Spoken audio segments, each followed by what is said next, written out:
اعوذ باللہ من الشیطان الرجیم بسم اللہ الرحمن الرحیم الحمد للہ الذی ہدانا لہذا وما كنا لنهتدی لولا ان ہدانا اللہ لقد جاءت رسل ربنا بالحق الصلاة والسلام على اشرف الانبیاء والمرسلین خاتم النبیین بالقاسم محمد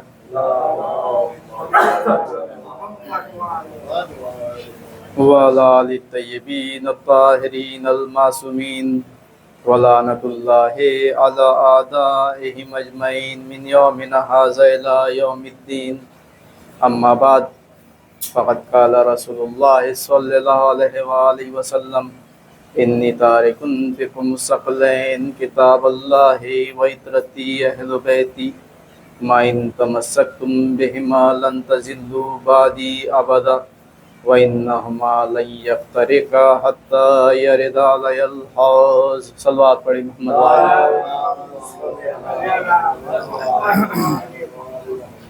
عزیزان گرامی و بزرگان قدر، جس حدیث شریف کی تلاوت فرمائی ہے، یہ حدیث پیغمبر اسلام کی بہت ہی مشہور و معروف حدیث ہے، جس میں آپ حضرت صلی اللہ علیہ وآلہ وسلم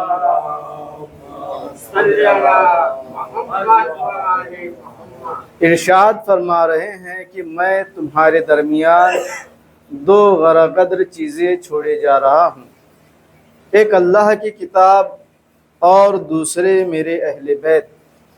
جب تک تم ان سے وابستہ رہو گے میرے بعد ہرگز گمراہ نہیں ہو سکتے، اور یہ دونوں قرآن اور اہل بیت ایک ساتھ رہیں گے یہاں تک کہ حوض کوثر پر میرے پاس ایک ساتھ آئیں گے۔ پیغمبر اکرم نے اس حدیث میں اپنی امت کی ہدایت کا ذریعہ بتایا ہے کہ میری امت کس طرح سے اس دنیا میں ہدایت یافتہ رہ سکتی ہے، اس لیے کہ پیغمبر اکرم جو آئے تھے وہ قیامت تک رہنے کے لیے نہیں آئے تھے، انہیں اس دنیا سے جانا تھا، لہٰذا پیغمبر اکرم کی یہ ذمہ داری تھی کہ وہ اپنے بعد اپنی اس امت کی ہدایت کا سامان کر کے جائے۔ بعض لوگ یہ کہتے ہیں کہ پیغمبر نے ایسی کوئی حدیث بیان نہیں کی یا ایسا کوئی راستہ نہیں بتایا۔ عزیزان گرامی، آپ دیکھتے ہیں کہ جب ایک دنیا کا صاحب منصب کسی بڑے منصب پر فائز ہو، جب وہ اپنا منصب اپنی جگہ چھوڑ کر کہیں جاتا ہے تو وہ اپنی جگہ کسی نائب کو مقرر کر کے جاتا ہے، یا اگر اس کا کہیں تبادلہ ہو رہا ہے تو اس کی جگہ پر اسی کے ایجوکیشن والا، اسی کے رتبے والا شخص اس کی جگہ پر آتا ہے۔ تو جب پیغمبر اس دنیا سے جا رہے ہیں تو یہ عقلی بات ہے کہ اللہ تعالیٰ ان کی جگہ ان جیسے کسی کو بھیجے، یا خود پیغمبر کسی ایسے کا انتظام کرے جو ان جیسا ہو، جو لوگوں کو ہدایت کا راستہ دکھاتے رہے، جو لوگوں کو ہدایت کا راستہ بتاتے رہے۔ جب اس دنیا میں رہ کر ایک عام انسان اس غلطی کو نہیں کرتا ہے تو پیغمبر جو حکیم ہے، جن کا ہر عمل حکیمانہ ہے، وہ یہ کیسے کر سکتے ہیں کہ اس امت کو بغیر ہادی اور بغیر رہبر کے چھوڑ دیں؟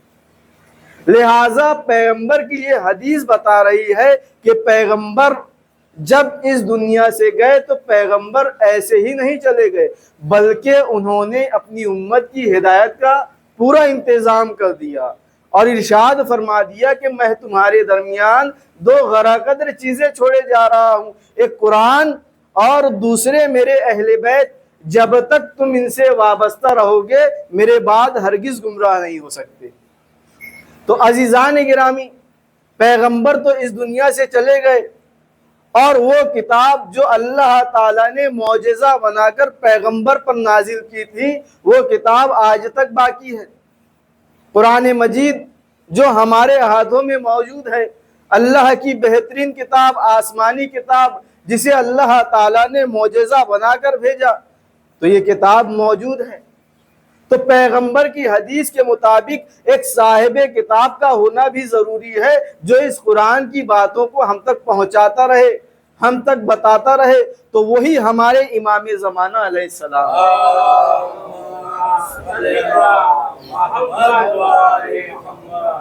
عزیزان گرامی، جو لوگ یہ کہتے ہیں کہ ہمارے لیے کتاب خدا کافی ہے، تو عزیزان گرامی اس حدیث کی روشنی میں وہ لوگ گمراہ نظر آتے ہیں، اس لیے کہ پیغمبر نے ارشاد فرما دیا کہ جو قرآن اور اہل بیت کو ایک ساتھ لے گا وہ ہدایت یافتہ ہوگا، اور جو اس میں سے کسی ایک کو چھوڑ دے وہ گمراہ ہو جائے گا۔ لہٰذا اگر کوئی یہ کہتا ہے کہ ہمارے لیے کتاب کافی ہے، تو اس حدیث کی روشنی میں سمجھ لیجئے کہ وہ گمراہ انسان ہے، وہ گمراہ ہو چکا ہے۔ اس لیے کہ کتاب خدا بذات خود تو کافی ہے، لیکن بغیر سمجھانے والے کے سمجھ میں آنے والی نہیں ہے۔ لہٰذا پیغمبر نے اس کتاب کا ایک صاحب کتاب بھی بیان کر دیا کہ وہ ائمہ اہل بیت ہے۔ جب تک اہل بیت کے ذریعے سے تم اس کتاب کو سمجھتے رہو گے تو ہدایت پاتے رہو گے، اور جیسے ہی اہل بیت کا دامن چھوڑ دو گے تو گمراہ ہو جاؤ گے۔ تو عزیزان گرامی، یہ ائمہ اہل بیت پیغمبر کے بعد ہمیں ہدایت پہنچانے والے ہیں، ہمیں ہدایت کا راستہ بتانے والے ہیں۔ تو ہمیں چاہیے کہ ہم ائمہ اہل بیت سے ہدایت کا راستہ حاصل کریں، وہ جو تعلیمات انہوں نے بتائی ہے اس تعلیمات پر عمل کریں۔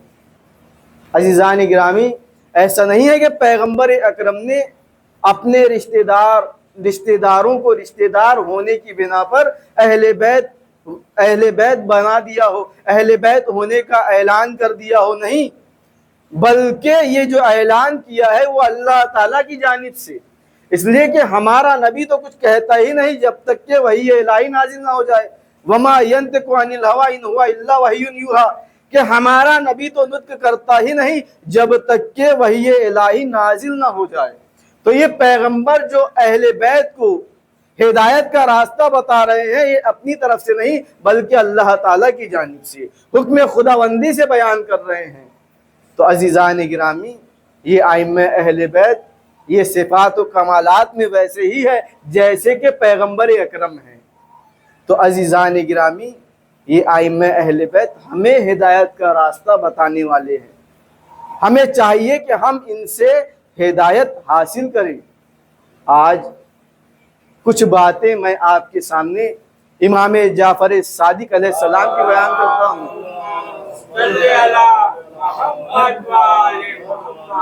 کہ جو ائمہ اہل بیت کی کڑی میں سے ایک کڑی ہے۔ امام جعفر صادق علیہ السلام کا دور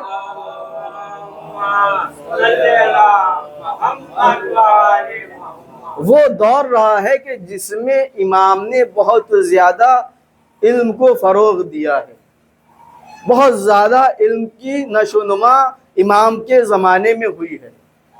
یہی وجہ ہے کہ جو ہمارے یہاں زیادہ تر فقہی احکام ہے وہ امام جعفر صادق علیہ السلام سے ملتے ہیں، اور یہی وہ امام ہے جن کے زمانے میں زیادہ سے زیادہ مناظرے ہوئے ہیں۔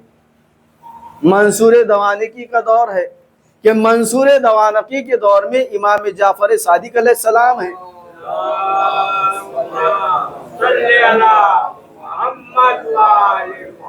جو علم پھیلا رہے ہیں، علم نبی پھیلا رہے ہیں، نبی کے علم کو وسعت دے رہے ہیں۔ امام کا دور وہ دور تھا کہ ایک وقت میں امام کے 4000 سے زیادہ شاگرد تھے۔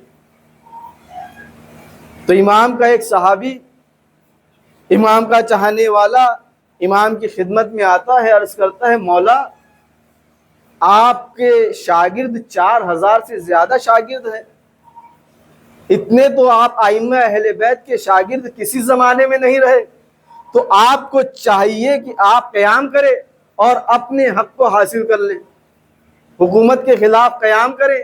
آپ کے ساتھ یہ 4000 تو صرف آپ کے شاگرد ہیں، ایسے کتنے آپ کے چاہنے والے ہوں گے جو آپ کی آواز پر کھڑے ہو جائیں گے۔ کہا کہ اے میرے چاہنے والے ٹھہر جاؤ، یہ ایسے نہیں ہے جیسے کربلا کے 72 تھے، اگر کربلا کے 72 جیسے مجھے 20 بھی مل جاتے تو میں قیام کر لیتا۔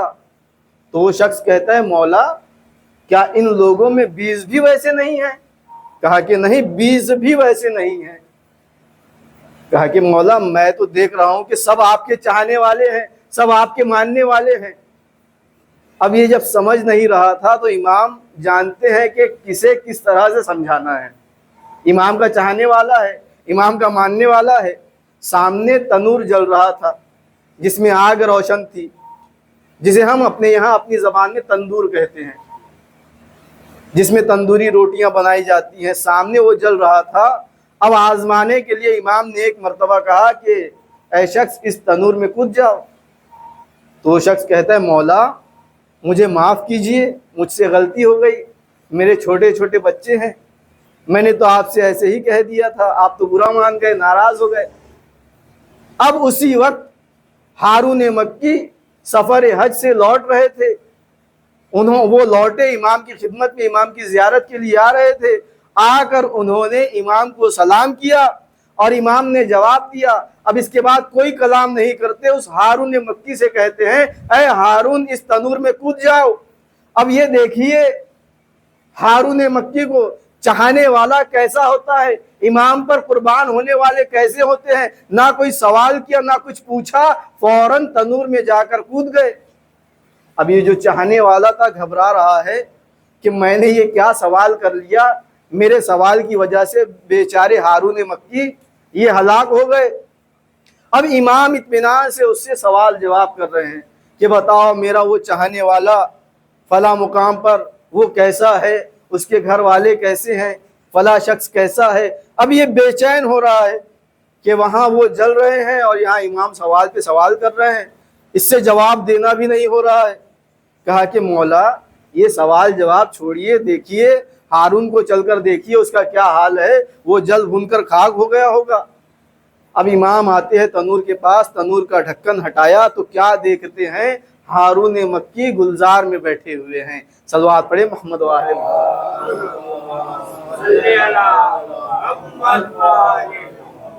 امام کہتے ہیں بتاؤ ایسے چاہنے والے کتنے ہیں؟ کہا کہ مولا ایسے چاہنے والے تو ایک بھی نہیں ہیں، شاید ہارون کے علاوہ اور کوئی ہو۔ تو میں کہوں گا یہ ہارون مکی کو کس طرح سے امام کی بات پر اعتماد تھا کہ فوراً وہ تنور میں کود گئے، نہ کوئی سوال کیا نہ کوئی بات کی۔ اب اگر ہم ہارون سے خود سوال کریں کہ ہارون بتاؤ تم کیسے کود گئے، تو عجب نہیں ہارون جواب دے میں نے آ کر امام صادق کو سلام کیا، صادق نے مجھے جواب دیا، تو جب صادق کہہ دے کہ آگ جلا نہیں سکتی، سلامتی کی دعا دے دے، تو جب صادق نے سلامتی کی دعا دے دی تو اسے آگ کیسے جلا سکتی ہے؟ صلوات پڑھیں محمد و آل محمد۔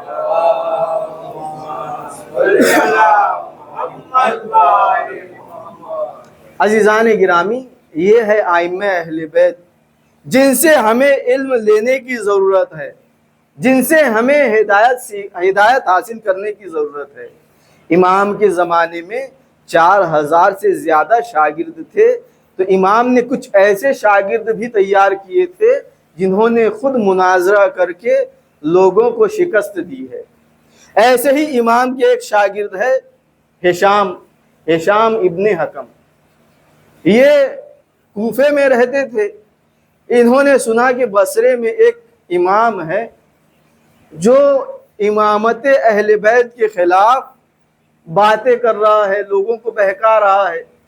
اب یہ بصرہ پہنچے، اس وقت بصرہ پہنچتے ہیں جب وہ امام بصرہ کی جامع مسجد میں منبر پر سلونی کا دعویٰ کر رہا ہے، کہتا ہے سلونی سلونی قبل ان تفقدونی۔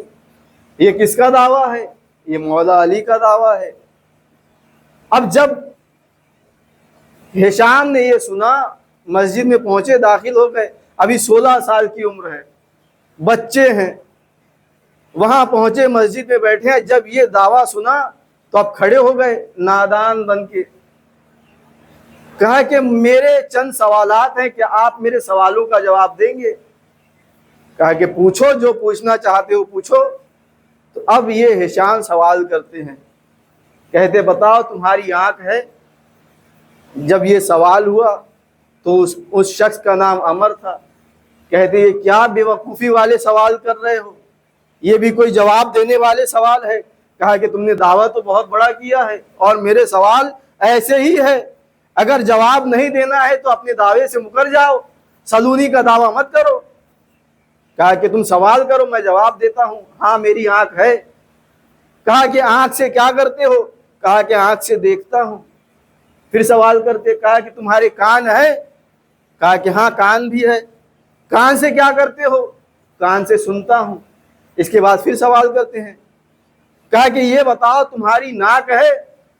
کہا کہ ہاں ناک بھی ہے۔ ناک سے کیا کرتے ہو؟ ناک سے سونگھتا ہوں۔ پھر سوال کرتے ہیں، تمہاری زبان ہے؟ کہا کہ ہاں ہے۔ زبان سے کیا کرتے ہو؟ زبان سے چکھتا ہوں، کسی چیز کا مزہ محسوس کرتا ہوں۔ اس کے بعد پھر سوال کرتے ہیں، کہا کہ تمہارے کیا ہاتھ بھی ہے؟ کہا کہ ہاں ہے۔ ہاتھوں سے کیا کرتے ہو؟ ہاتھوں سے کسی چیز کو لمس کرتا ہوں، چھوتا ہوں۔ اب اس کے بعد ہشام ایک اور سوال کرتے ہیں۔ کیا سوال؟ کہا کہ تمہاری کیا عقل ہے؟ عقل رکھتے ہو؟ کہا کہ ہاں عقل رکھتا ہوں۔ عقل کیا کرتی ہے؟ اب جواب دیتے ہیں، عقل وہ کام کرتی ہے کہ جب انسان کے اعضاء کسی چیز میں شک کرتے ہیں تو وہ اس شک کو دور کرتی ہے اور اس کام کی تصدیق کرتی ہے۔ تو اب ہشام کہتے ہیں کہ اللہ تعالیٰ نے انسان کے اس جسم میں ایک امام رکھا ہے اور وہ عقل ہے۔ جب انسان اپنے کاموں میں شک کرتا ہے تو وہ عقل آ کر اس کی تصدیق کرتی ہے۔ جب اللہ تعالیٰ نے اس جسم کو بغیر امام کے نہیں چھوڑا ہے تو اس دنیا کو بغیر امام کے کیسے چھوڑ سکتی ہے؟ صلوات پڑھیں محمد و آلہ محمد۔ تو یہ ہے امام جعفر صادق علیہ السلام، جنہوں نے ایسے ایسے طالب علم تیار کیے ہیں کہ جنہوں نے بہترین مناظرے کیے، اور کچھ ایسے بھی گزرے ہیں کہ جنہوں نے علم حاصل کرنے کے بعد خود امام سے مناظرہ کیا، جس میں سے ایک بہت بڑے عالم ہیں جنہیں امام اعظم کہا جاتا ہے۔ اب ایک اور مناظرہ بیان کر دوں کہ امام کے دور میں توحید پر بھی بہت بڑے بڑے مناظرے ہوئے۔ ایسا کوئی مناظرہ نہیں کہ جس میں امام کو شکست ہوئی ہو۔ اب یہ مشہور تھا امام کے دربار میں، امام کے اصحاب میں، کہ جو بھی امام سے مناظرہ کرنے آتا ہے وہ شکست کھا کر جاتا ہے۔ اب ایسے ہی ایک شخص جو خداوند عالم کو نہیں مانتا تھا، جسے دہریہ کہا جاتا ہے، امام سے مناظرہ کرنے کے لیے آتا ہے، اصحاب موجود ہے، امام سے کہتا ہے کہ میں آپ سے مناظرہ کرنا چاہتا ہوں۔ تو امام اس سے کہتے ہیں مناظرہ کرنے سے پہلے تو یہ جان لے کہ میں کون ہوں۔ مجھے جعفر صادق کہتے ہیں، میرے جد نبی ہے، میں نبی کی خاندان سے ہوں۔ اب یہ بتا تیرا کیا نام ہے؟ اصحاب موجود ہے، اصحاب بیٹھے ہوئے ہیں۔ اب جب امام نے جیسے ہی اس شخص کا نام پوچھا تو وہ شخص اپنا نام بتائے بغیر چلا جاتا ہے۔ اصحاب بیٹھے ہیں، حیرت میں ہیں کہ بغیر کچھ کہے وہ شخص چلا گیا۔ یہاں تو مناظرہ ہی نہیں ہوا، وہ مناظرہ کرنے آیا تھا۔ اب سوال کرتے ہیں امام سے کہ مولا، وہ شخص تو مناظرہ کرنے آیا تھا آپ سے اور بغیر مناظرہ کیے ہوئے چلا گیا۔ تو امام کہتے ہیں مناظرہ ہو گیا اور وہ مناظرے میں ہار بھی گیا۔ کہا کہ مولا کیسے، ہم نے تو دیکھا ہی نہیں، اس نے تو کچھ کہا ہی نہیں، پھر وہ کیسے مناظرے میں ہار گیا؟ کہا کہ جب وہ یہاں آیا تو میں نے پہلے اپنا نام بتایا، وہ خدا کے وجود پر دلیل مانگنے آیا تھا۔ جب میں نے اس کا نام پوچھا تو وہ اپنا نام بتائے ہوئے بغیر چلا گیا۔ اس نے اپنا نام اس لیے نہیں بتایا کیونکہ اس کا نام عبداللہ تھا۔ جب اللہ پر دلیل اللہ کے نہ ہونے پر دلیل مانگنے آیا ہے تو اللہ کا پہلے اپنا نام بدل لیتا، پھر اس کے بعد آتا، کیونکہ اس کا نام عبداللہ تھا لہٰذا وہ نام بتائے بغیر ہی چلا گیا۔ صلوات پڑھیں محمد و آل محمد۔ تو اس طرح سے امام نے کئی مرتبہ مناظروں میں اپنے سامنے والے کو شکست دی ہے۔ اب ایک مناظرہ ایسا ہوا جو خود امام کے شاگرد کے ساتھ ہے، جس نے 2 سال تک امام کے سامنے زانو ادب طے کر کے علم کو حاصل کیا ہے۔ اب اس شخص کو منصور دمانقی تیار کرتا ہے کہ دیکھو تم اس دور کے سب سے بڑے عالم ہو، تمہیں امام جعفر صادق سے مناظرہ کرنا ہے۔ اب چونکہ امام کا شاگرد تھے، کہتے ہیں یہ مجھ سے نہیں ہو سکتا، ممکن نہیں ہے کہ میں امام سے مناظرہ کروں، جو بھی ان سے مناظرہ کرتا ہے وہ شکست کھاتا ہے، میں کیسے ان سے مناظرہ کر سکتا ہوں؟ تو اب اسے تیار کیا جاتا ہے، دولت کی لالچ دی جاتی ہے، حکومت کا دباؤ ڈالا جاتا ہے کہ اگر مناظرہ نہیں کیا تو تمہیں قتل کر دیا جائے گا، کئی طرح کے دباؤ ڈالے جاتے ہیں، لالچ دی جاتی ہے، تب جا کر یہ تیار ہوتے ہیں امام اعظم، جنہوں نے یہ کہا ہے کہ اگر 2 سال میں امام کے سامنے زانو ادب طے نہ کرتا تو میں ہلاک ہو جاتا۔ اب وہ تیار ہوئے، کہا کہ مجھے کچھ دنوں کا وقت چاہیے سوالات تیار کرنے کے لیے، اس لیے کہ مناظرہ امام جعفر صادق علیہ السلام سے ہے۔ تو وقت دیا جاتا ہے کہ ٹھیک ہے تمہیں کچھ دن دیے جاتے ہیں، تم اپنے سوالات تیار کر لو۔ اب جب اس کے سوالات تیار ہو جاتے ہیں تو اب دربار سجایا جاتا ہے، ابو حنیفہ دربار سجایا جاتا ہے، منصور دوانقی کا دربار ہے، امام کو بلایا جاتا ہے اور وہ امام بھی آتے ہیں جو امام اعظم کہلاتے ہیں، امام کے شاگرد ہے۔ اب امام بھی بیٹھے ہیں ایک طرف، دوسری طرف وہ امام بیٹھے ہیں۔ اب امام اس مناظرے میں یہ نہیں کہتے کہ تم تو میرے شاگرد ہو، تم مجھ سے کس طرح مناظرہ کر سکتے ہو۔ یہ امام کا ادب ہے کہ اپنے شاگرد کے بارے میں بھی کچھ برا نہیں کہا، کہ اب یہ سوال کرنا شروع کرتے ہیں، مناظرے کے بہترین سوالات ہیں اور امام نے بہترین جواب دیے ہیں جس سے ہمارے علم میں بھی اضافہ ہوا۔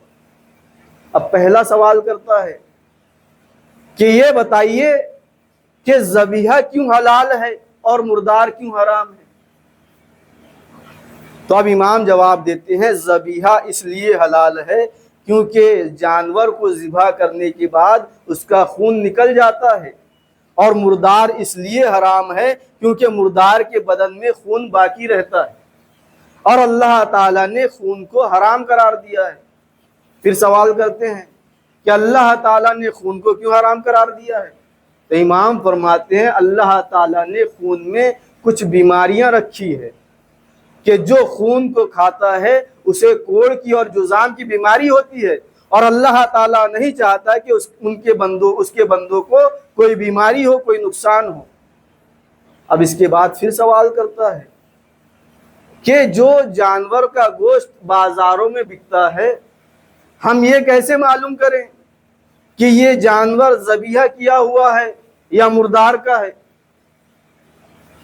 ہر کسی پر تو بھروسہ نہیں کیا جا سکتا، اور ہم یہ جا کر دیکھ بھی نہیں سکتے کہ ذبح کیا ہے یا نہیں کیا ہے، تو ہمیں کیسے معلوم ہو کہ کون سا ذبیحہ ہے کون سا مردار ہے؟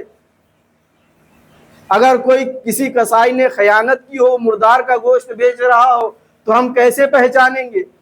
تو اب امام اس کا بھی جواب دیتے ہیں، کہا کہ گھبراؤ نہیں، اس کا بھی طریقہ ہے۔ جب گوشت گھر پر لاؤ تو اسے ابال لو، ابالنے کے بعد سکڑ جائے تو وہ ذبیحے کا ہے، اور اگر ابالنے کے بعد پھول جائے تو وہ مردار کا ہے۔ یہ امام نے جواب دیا۔